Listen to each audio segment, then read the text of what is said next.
BC రిజర్వేషన్ల అంశంపై తెలంగాణ మంత్రి పొన్నం ప్రభాకర్ గౌడ్ మరోసారి కీలక వ్యాఖ్యలు చేశారు. లోకల్ బాడీ ఎన్నికల్లో బీసీ కోటా అమలుకు కాంగ్రెస్ సర్కార్ చిత్తశుద్ధితో ఉందన్నారు. బీసీ రిజర్వేషన్లకు మద్దతిస్తున్నట్లు అన్ని రాజకీయ పార్టీలు హైకోర్టుకు అఫిడవిట్లు సమర్పించాలని కోరారు. తెలంగాణలో స్థానికల సంస్థల ఎన్నికల షెడ్యూల్ విడుదలైన సందర్భంగా సహచర మంత్రి వాకిటి శ్రీహరితో కలిసి గాంధీ భవన్లో ప్రెస్ కాన్ఫరెన్స్ నిర్వహించారు. స్థానిక సంస్థల ఎన్నికలకు తమ ప్రభుత్వం అన్ని విధాలుగా సిద్ధంగా ఉందని పొన్నం వెల్లడించారు. ఇక బీసీలకు 42% రిజర్వేషన్లను అమలు చేస్తే ఎవరికి అన్యాయం జరగదన్నారు. స్థానిక సంస్థల రిజర్వేషన్లు రాష్ట్రాల చేతిలోనే ఉంటాయని గతంలో జస్టిస్ ఇందిరా సహాని కృష్ణమూర్తి ధర్మాసనం తీర్పిచ్చినట్లు గుర్తు చేశారు పొన్నం ప్రభాకర్ గౌడ్. ఈ విధంగా కార్యక్రమం కేబినెట్ లోపల చర్చ చేసి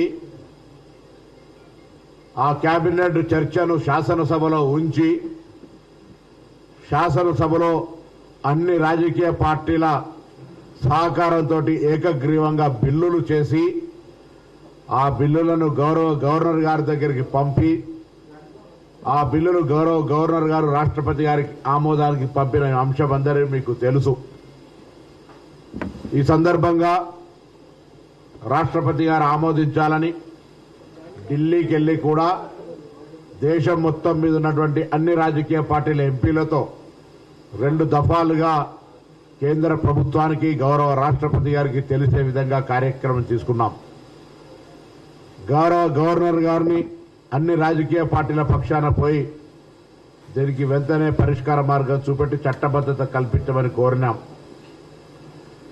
గతంలో ఉన్నటువంటి న్యాయస్థానాల తీర్పుకు అనుగుణంగా అది ఇందిరా సహాని కేసు కావచ్చు, కృష్ణమూర్తి కేసు కావచ్చు, ఏ కేసు అయినా రిజర్వేషన్లకు సంబంధించిన అంశం మీద ప్రామాణికమైన లెక్కలుంటే రాష్ట్రాలకు సంబంధించినటువంటి పరిధి దాటనప్పుడు రాష్ట్రాల లోపలనే నిర్ణయం తీసుకునే అవకాశం ఉంది అనేటువంటి మాట ప్రకారంగా ఇటీవల కాలంలో తమిళనాడు ప్రభుత్వము వర్సెస్ రాష్ట్రపతి రాజ్యాంగంలో ఉన్నటువంటి గవర్నర్ల యొక్క పెండింగ్ బిల్లులకు సంబంధించి సుప్రీంకోర్టు జోక్యం చేసుకొని 3 నెలలు ఆమోదించినట్టయితే వాటిని డీమ్డ్ టు బి ఎగ్జిక్యూషన్ ఆమోదించుకున్నట్టుగానే భావించే విధంగా మరి నిర్ణయం తీసుకున్నటువంటి పరిస్థితులను లెక్కలో ఉంచుకొని తెలంగాణ ప్రజల ఆకాంక్షలకు అనుగుణంగా రాజకీయ పార్టీల అభిప్రాయ ప్రకారంగా ఉన్నటువంటి ప్రామాణిక లెక్కల ప్రకారంగా తెలంగాణ ప్రభుత్వం 42% రిజర్వేషన్లకు ముందుకు పోవడానికి